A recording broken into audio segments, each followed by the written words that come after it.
La explosión del vapor La Cubre, ocurrida el 4 de marzo de 1960, constituyó el primer acto terrorista contra la Revolución Cubana a solo 14 meses del triunfo y el suceso más sangriento acontecido en el continente americano durante el siglo XX, afirmó a Prensa Latina el investigador y abogado Tomás Gutiérrez. Cuando fueron a depositarla, a preparar la tercera blindada para llevarla al muelle, pues en el movimiento de las cajas es que se produce la primera gran explosión.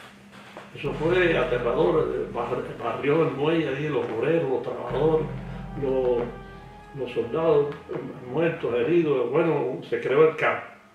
Y ahí entonces vienen otros trabajadores de distintos centros de trabajo, vecinos de los alrededores, combatientes de la policía, del ejército rebelde, etc. La Cruz Roja se concentraron en el muelle a auxiliar a los heridos.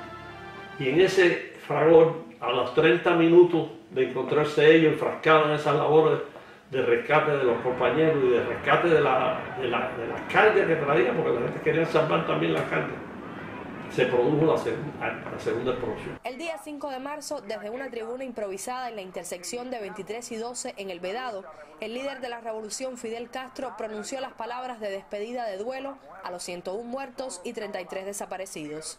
Ese día Fidel habló pormenorizadamente de todo lo ocurrido, de las circunstancias, de las pruebas que se habían hecho en la Granada, y llegó a tres conclusiones principales. Primero, que no se trataba de un accidente, que aquel hecho se debía a un sabotaje.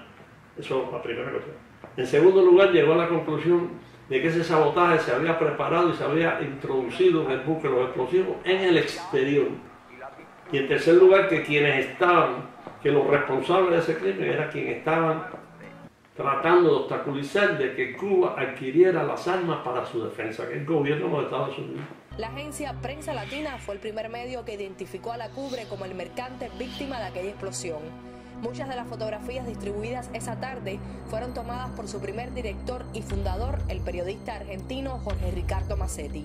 Pues Massetti se encontraba en un lugar a 30 o 20 y pico, 30 kilómetros, en una playa aquí cerca de La Habana, en los alrededores de La Habana. Y cuando vio las explosiones se dirigió inmediatamente, la gente de mucha cometividad, se dirigió al buque. Y llegó y subió al barco, no veía que lo parara, subió al buque y estuvo tirando fotografías allí y estuvo presente en este acontecimiento. Él llegó ya después de la segunda explosión, pero estaba corriendo riesgo porque después de la segunda explosión, mira, se habla de las dos explosiones, la primera y la segunda, que son las dos grandes explosiones. Pero ahí desde que explotó la primera, ahí se estuvieron produciendo explosiones de granada a todo lo largo de ese tiempo, más pequeñas. Tomás Gutiérrez, tras 12 años de investigación, asegura que Estados Unidos, Bélgica y Francia no han desclasificado los documentos relacionados con La Cubre. Incluso la información más completa guardada en los archivos de la flota francesa se encuentra clasificada por 150 años, 120 años y algunas de manera indefinida. Tanay Galetti Hernández, Prensa Latina Televisión.